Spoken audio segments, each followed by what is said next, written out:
तानिया और माया मां बेटी थी। माया एक प्रतियोगी परीक्षा की तैयारी कर रही थी, इसलिए वह दिल्ली कोचिंग के लिए आई थी। तानिया भी अपनी बेटी के साथ रहने दिल्ली आ गई। दोनों ने एक फ्लैट किराए पर लिया। उस फ्लैट का किराया बहुत कम था, इसी वजह से उन्होंने ज्यादा सोचे समझे बिना उसे ले लिया।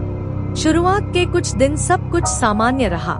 माया देर रात तक पढ़ाई करती थी और तानिया जल्दी सो जाती थी।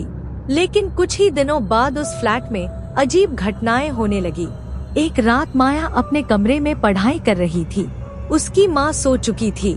तभी माया ने सुना कि कोई उसके कमरे के बाहर खड़ा होकर किसी से धीरे धीरे बात कर रहा है। माया डर गई। वह उठकर बाहर देखने गई, लेकिन वहाँ कोई नहीं था। कुछ देर बाद उसे डाइनिंग रूम से चलने की आवाज सुनाई दी। ऐसा लग रहा था जैसे कोई पहले उसकी माँ के कमरे की ओर गया हो और फिर वापस उसके कमरे के दरवाजे तक आ रहा हो। माया ने डरते हुए आवाज दी, मम्मा, आप हो क्या? कोई जवाब नहीं आया। वह फिर बाहर गई, लेकिन वहाँ कोई नहीं था। डर के बावजूद माया उस रात सो गई, लेकिन रात के बीच अचानक उसकी नींद टूट गई। उसे महसूस हुआ कि उसके बिस्तर के नीचे से कोई हाथ निकलकर उसके पैर को छू रहा है।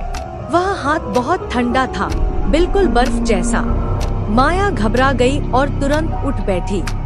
कमरे में कोई नहीं था। इसके बाद ये घटनाएं माया के साथ रोज होने लगी। एक दिन माया ने अपनी माँ को सब कुछ बता दिया। तानिया ने उसे समझाया, तू देर रात तक पढ़ती है, हॉरर मूवी देखती है, इसी वजह से तुझे ऐसा लग रहा है। अब से तू मेरे साथ सोएगी। कुछ दिन तक सब शांत रहा, लेकिन एक रात माया को पहली बार कुछ दिखाई दिया।